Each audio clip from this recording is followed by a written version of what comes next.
Chainsaw Man has a bit of competition for how absurd a story can be. This is Tank Chair. It's written by Manabu Yoshiro. It's published in Kodansha. It's a monthly manga. It started in January 2023 and has about 65 chapters. When I was reading this, I did not know what I was getting into. I seen one picture, this one specifically, and it caught my eye. Crazy, edgy looking killer within a wheelchair. And when you see something like this, a thought runs through your head. What on earth is this even about? Why is this guy in a wheelchair? Why does it look so brutal and over the top?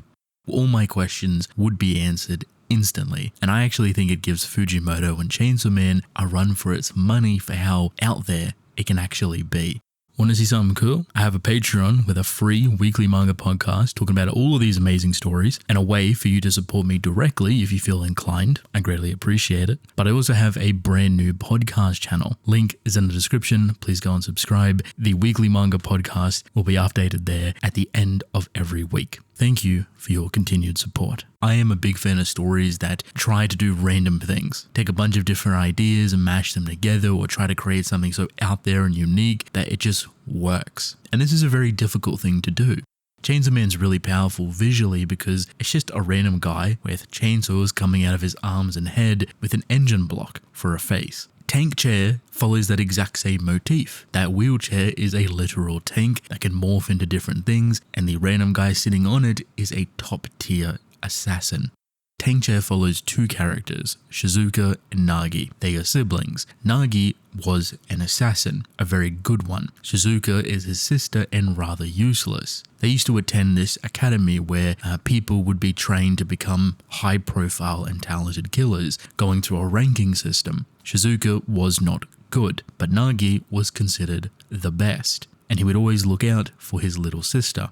However, something happened, and Shizuka's life was on the line and Nagi managed to save her, but unfortunately he took a bullet to the head.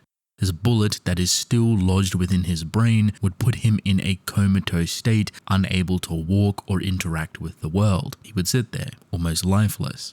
Some time would pass and Shizuka would figure out that to get her brother back into action, she has to provide killing intent. See, a funny thing about Nagi is that the reason he's so powerful as an assassin is that he has an ability that basically makes him stronger the more someone wants to kill him. So the more killing intent that is provided to him, the stronger he will respond to it. So when he is bound in this wheelchair in a comatose state, he does not speak or move or interact with the world, but if someone sends killing intent towards him, he will awaken. He still won't be able to walk, but he is now conscious and be able to move this wheelchair however he wants. Shizuka's goal is to give as much killing intent to her brother to fully awaken him so he's no longer within this comatose state. And the way that she tries to do this is by activating her brother's killing intent, awakening him, using the wheelchair and mechanizing it so he can morph it however he wants, sending him out to fight other assassins that will give even bigger killing intent in hopes to cure him from this state that he's currently within. It's a really simple concept. Find the most egregious and highest amount of killing intent by hunting down other killers.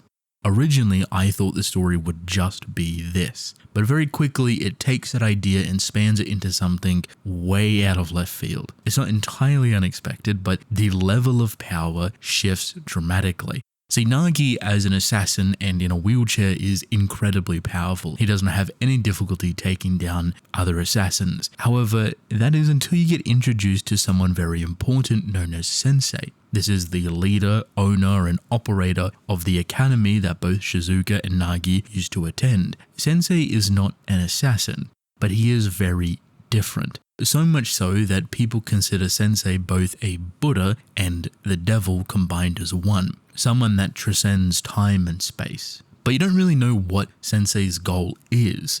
Someone that is continuously curious about Nagi but not really concerned with what Nagi and Shizuka are actually doing. That is until you realize that the one person that could provide the utmost killing intent, something completely out of his realm of possibility, is Sensei. Issue is that Sensei kills people instantly. By snapping his fingers, he can blow very powerful assassins apart. Quite literally of a different realm, and someone that Nagi himself probably couldn't even compete with. So eventually their storyline leads to them trying to get Sensei involved and provide that killing intent to Nagi so he can fully awaken. I think this story is fantastic for a lot of reasons. What really surprised me is how it's actually broken up. So it is a monthly technically, or at least it became a monthly. I think originally it was a weekly, but you don't really notice the transition. It's a bit odd. The story finds its stride more efficiently after chapter 10. Everything's kind of like the building blocks for it, and then as soon as it starts to actually get into the meat of its story, what it's trying to do and how it flows naturally, it becomes, for me at least, a lot more enjoyable to read. Prior to that, it's not the worst thing, it just feels very over top and chaotic with no real concrete direction that you can latch onto.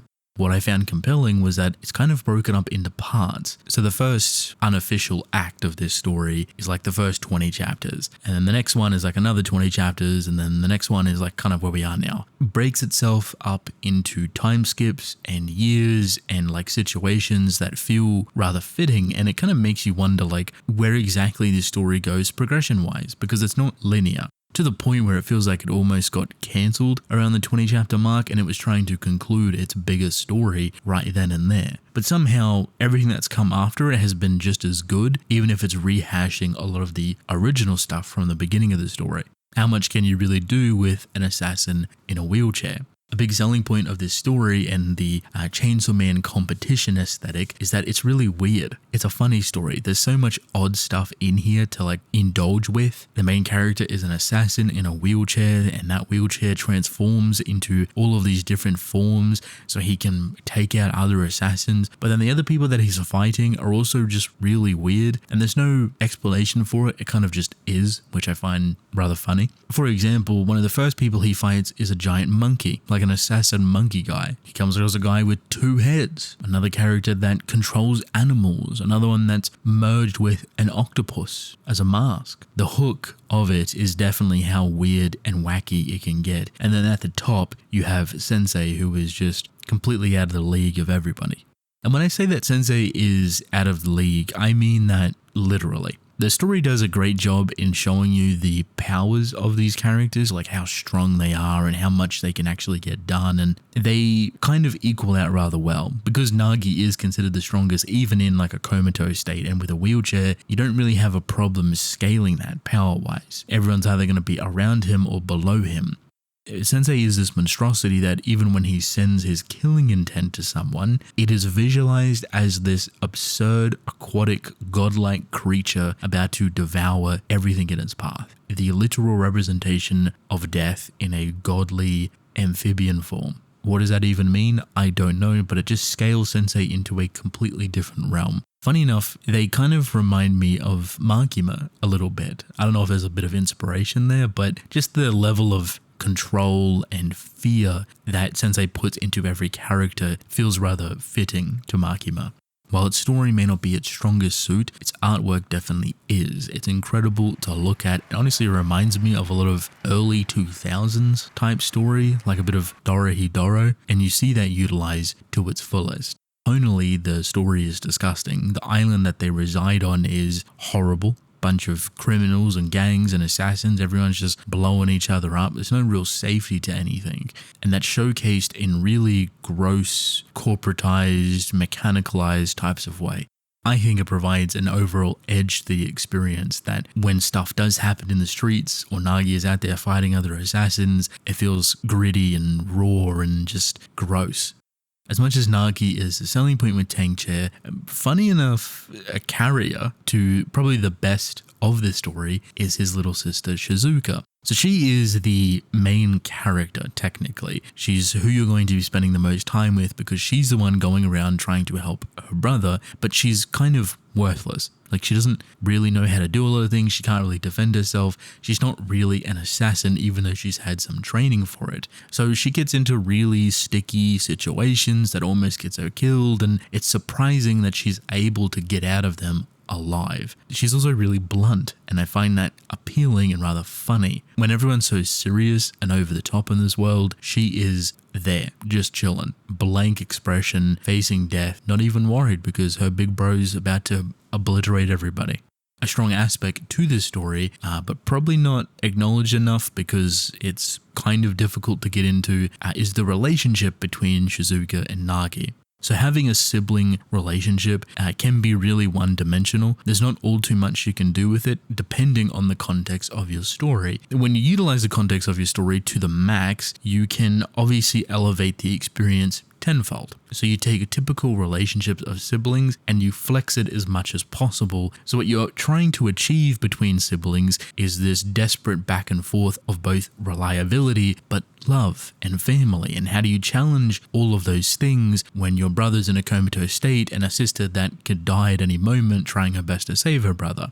A cute way that they continue to do this is that every time Nagi is about to pass out, because he's basically on a timer, tells his sister to eat her vegetables or to live a normal life or to sleep well or drink water, something really small and simple. I love this. And I think it humanizes the monstrosity that Nagi is portrayed to be. Wheelchair demon killing everybody to soft, sensitive brother just trying to protect his sister, not knowing all of the absurdity that she's going through to awaken him. There is a part in this story that I won't tell you about. All I can say is that it crescendos their relationship beautifully, like to the peak. It involves Sensei. It is absolutely phenomenal, but the way it's handled is so beautiful and emotional and just really fulfilling that if they ended the story there, I would have been perfectly happy.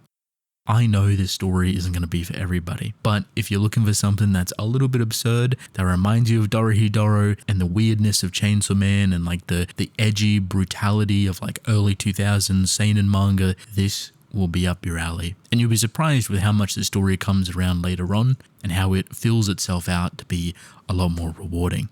But that's basically it. I hope you enjoyed, and I'll see y'all later.